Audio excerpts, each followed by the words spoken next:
Yechury. Thank you, sir. Thank you very much. Sir, I think there's a very important amendment to the Constitution that we are considering, and it requires a certain degree of serious attention consideration. I would like to make 5 major points, sir, with your permission. The first of this concerns the federal structure of our Constitution. I remember, sir, it was very wonderful and nice to hear my old friend, colleague, somebody with whom I have interacted for more than 2 decades, and somebody with whom I had many a contentious argument, and particularly on this issue as well. And it was wonderful to hear him again, once again. So welcome back, and thank you very much for what you've said. But I would also like to add, as a compliment, and not to be taken as an offense, that he sounds much better from the other side of the aisle than he did from this side of the aisle. So thank you very much for that. And this is a point on which I had... Better or realistic? I'm sorry, sir? Better or realistic? both. Better, therefore realistic. Sir, this is an issue on which we have a very serious point. Remember, sir, the Constitution of India, Article 1, says India, that is Bharat, is a union of states. Without the states, there is no India. And the federal structure of our Constitution springs from that concept.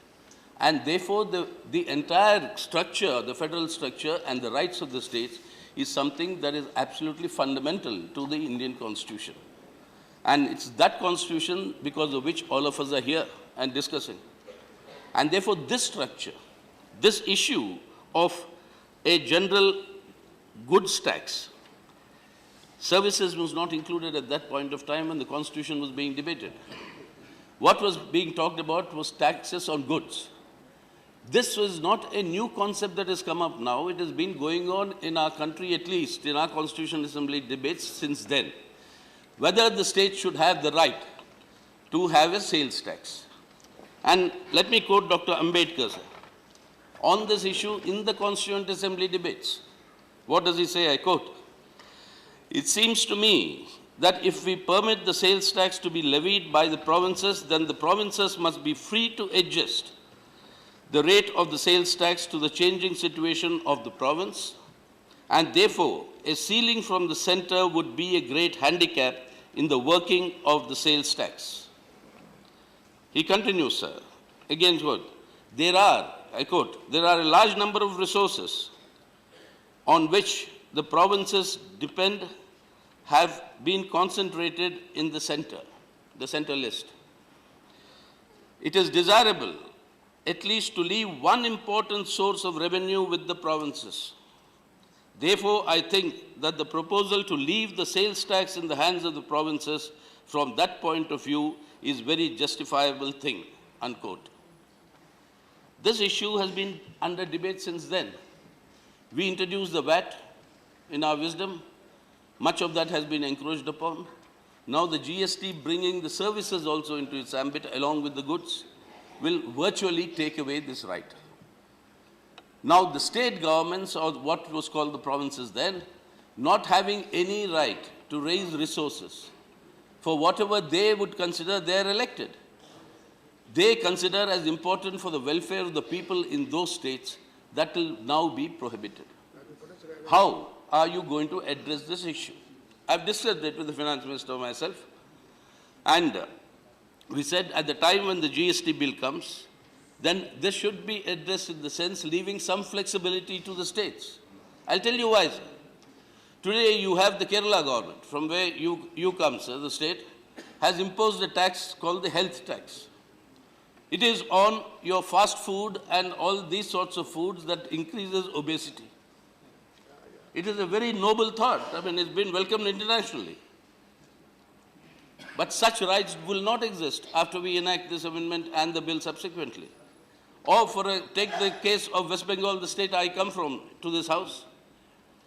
A tax has been imposed, a surcharge on cigarettes to raise revenues to pay for the victims of the Sharada scam. People are being asked to pay for the victims of the Sharada scam. Fine, whatever be that issue, that's a separate issue. But such rights do not exist in case of national calamities. Are we to reduce the state governments, elected state governments by the people of these states to come to the center with a begging bowl saying that declare so-and-so issue as a national disaster and give us certain amount of money? What will be the legitimate rights of the states? And we are the Council of States in this August House. How do we protect that right? And that is an important point that needs to be considered, and therefore, I would request the Finance Minister when he replies today, and more than that, when the GST bill actually comes, to ensure that there is a flexibility of this nature, whereby the states do not end up being actually coming with a begging bowl to the center, and the concept of federalism of the states and the center is destroyed from our constitution. That is something we cannot accept. So I demand that an assurance come on this count, and also a provision come when we actually discuss the GST bill. When it comes. Yeah, if and when it comes.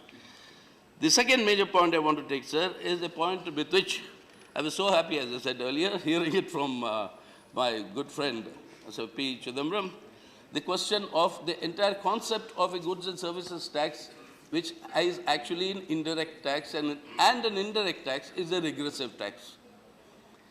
And the regressive tax has been explained, and among all of us who know what is a regressive tax and how it burdens the poor much more, and it should not burden those people for whose welfare we are all supposed to work for.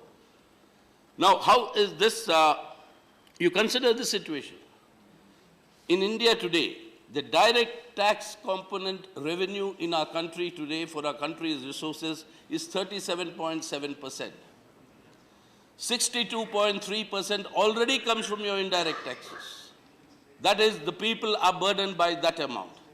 In the last budget, the Honorable Finance Minister presented, indirect taxes have been hiked to the tune of 20,000 crores around, while the direct taxes have been reduced by over 1,000 crores.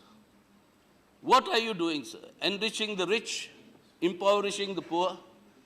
Now, in this sort of an atmosphere, but compare our 37.7% of direct tax collections with the other emerging economies in South Asia. Look at Indonesia. They have a direct tax component of the revenue of 55.8%. Look at South Africa. They have a direct tax revenue, one part of your BRICS. They have a direct tax revenue component of 57.5%. We have 37.7%. And on top of that, if the GST, if you do not have a cap on its limit, a limit on the GST, it will be an increasingly regressive tax that will impose greater and greater burdens on the people. Now, you have worked out. Mr. Arvind, I won't name him, but the Chief Economic Advisor's report, all of us, those of us who have read it, and all of us think that they are very, very reasonable economic arguments that have been economically sound arguments that have been put there. And the revenue neutral rate, the R&R, as it's called, the R&R was estimated, and that has already been explained in the House at 15% or 15.5%, whatever that, that exact figure is. But remember, sir, there was an R&R calculated in 2014, which we had then very strongly opposed. And that R&R that was calculated then was 27%. 27%, 12.77% as the central taxes, and 13.91% as the state taxes. Now, if you have this sort of an R&R, and on top of that you have the bands, you may have bands less than that. But then at a tax rate of around 24%, 25%, that will just cripple the vast majority of our people. And I've said this before, sir, what is the reality today? In the last 1 year, the number of US dollar billionaires in our country, it is reported, have increased from 100 to 150. Wonderful. May the tribe increase. So as the old saying goes, that is the shining India. What does the 2011 census economic data report show us? 90% of Indian families, 90%. The bread earner of the family earns less than 10,000 rupees a month. Your census figures. These are the two Indias you already have. And on top of that, if you get a regressive tax regime, you are only widening the hiatus between the two Indias. And that is not the spirit with which our constitution enjoins us to come to this house to legislate. And therefore, I think it's absolutely necessary that instead of a revenue neutral rate, you start considering what I would call a fair revenue rate. I'm seriously suggesting to the Honorable Finance Minister that this be considered as a fair revenue rate and work on it. By the time you bring the GST bill, you can actually work on a fair revenue rate for the states concerned, and then you have a cap on it, and that assurance must also come when the GST bill is brought before us. How it will be brought, I'll come to later, when it's brought before us, and that should be taken into account. The third major point that I have, sir, is concerning the concrete amendments. The concrete amendments that the Honorable Finance Minister moved, there are certain problems in this. The third amendment, for instance, at clause 9, where he suggests 3 categories he's given, 1A, 1B, and 1C. Correct, the amount apportioned to a state 1A, to a state under clause 1 shall not form part of the consolidated fund of India. Yes, because it has to be shared. So once it goes in there, then you and I will have to sit again to apportion it, correct? Second is also by the same logic, okay? The third, where an amount collected as tax levied by a state under a state, etc., such amount shall not form part of the consolidated fund of the state. Now, why should that be there? A tax collected by the state for the state GST, it naturally has to go into the consolidated fund of the state. And there is actually a conceptual problem. Where do revenues collected go? What is the mechanism whereby the distribution is done immediately so that the revenue can be collected and somebody sits on it? That is an important aspect that needs to be clarified. So that is what I would want the Finance Minister to reconsider. 1C of amendment number 3 that is moved. Sorry? You see, and secondly, the point, that's an important point. You collect revenue. What is the mechanism and what is the time frame within which that is shared between the states and the center?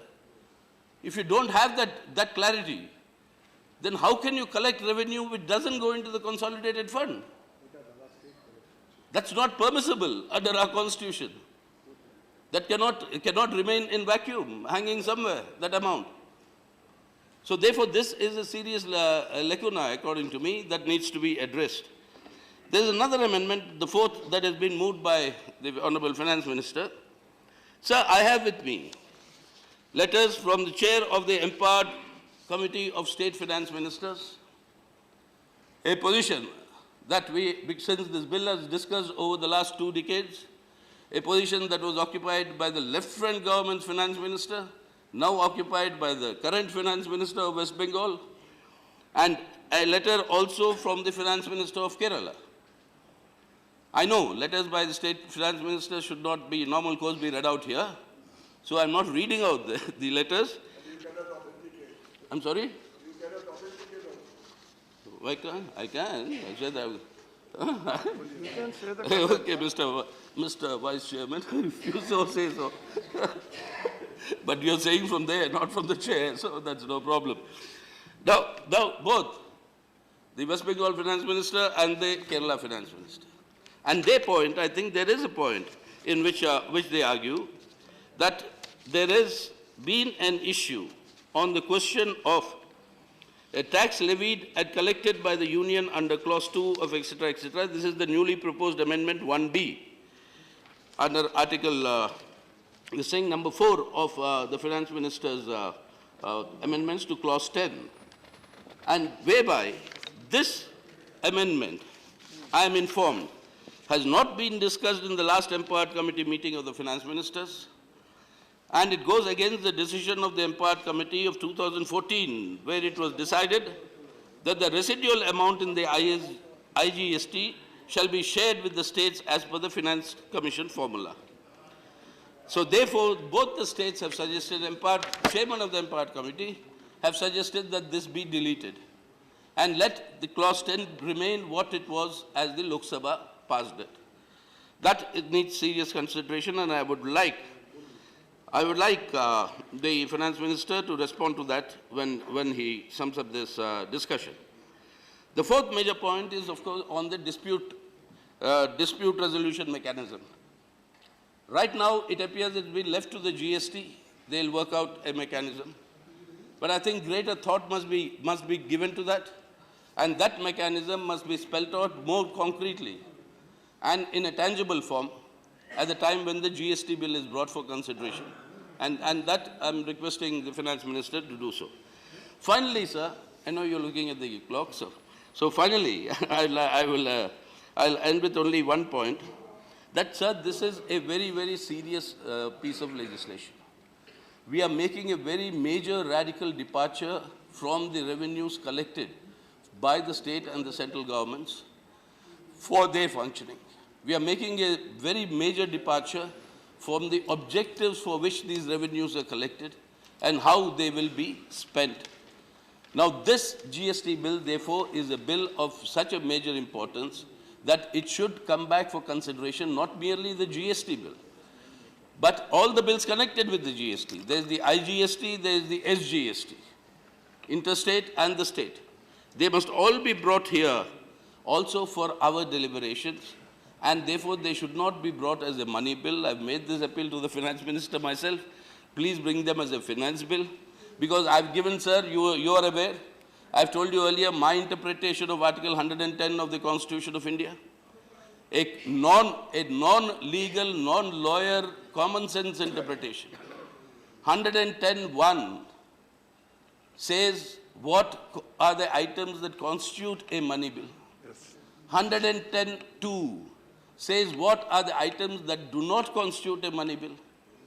110(3) states that in the case of a dispute, the decision of the Speaker of the Lok Sabha will be final. Common sense interpretation is that the matter under adjudication of the Honorable Speaker of the Lok Sabha are matters that are not mentioned in either 110(1) or 110(2). Only then 110(3) should come into operation. But now what is happening? 110(3) is coming into operation for matters listed in 110(1) and 2. Common sense interpretation, I think that is wrong. But anyway, one of our colleagues has taken it to the Supreme Court, so I mean, let's wait for the verdict. So in that spirit, my request is, and I've said this once before, before ending I'll say it, sir. I've said this once before, in our own, let's say, indiscretion or hangover or this thing from the colonial rule, we have inherited many practices from the Westminster. Some of them we are trying to correct now, we have corrected at least one. We no longer present the budget at 5 p.m., thankfully, if we present it at 11 o'clock, because they would be waking up there in London at that time at 5 p.m. Now, one of the things that remains, which we have inherited, is the color codes. The Westminster has a 3-color code. It has green, red, and the royal blue for the Queen of the Majesty to come in. Mercifully, we have eliminated that royal blue by declaring ourselves a republic very correctly, and I'm very happy for that. But we continue with the green and the red color combination, color code. The Lok Sabha is green, the Rajya Sabha is red.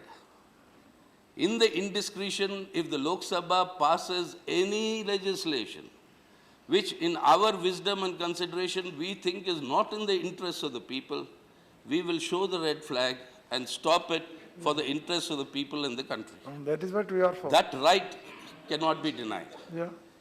Constitution begins the Constitution begins. The Constitution, sir, the supremacy of sovereignty in our Constitution is the people. We begin the Constitution by saying, we the people give ourselves and enact this Constitution. The interests of the people are supreme. In the GST, final consideration when we give it, interests of the people, are they going to improve? Are they going to deteriorate? And there, sir, I only want to remember, earlier it has been quoted that the experiences of other countries where the GST, last point, experience of other countries where the GST was passed. I want to, one country that's been left out by my colleague was that of Canada. And remember, sir, Mr. Mulroney of the Conservative Progressives in 1991 had a two-third majority, brought the GST bill, big uproar in the country. They had to invoke the colonial provision as saying the order of the Majesty, the Queen of England. And then it was passed. In 1993, 2 years later, the elections took place in Canada. From a two-third majority, they came down to 2 representatives. Yeah. So that example is also there. So you please, keep all that. So finally, interest of the people, sir, that should be the prerogative, priority. And I hope on that basis, we will take up the other bills that will come. Thank you, sir. Thank you very much. Thank you.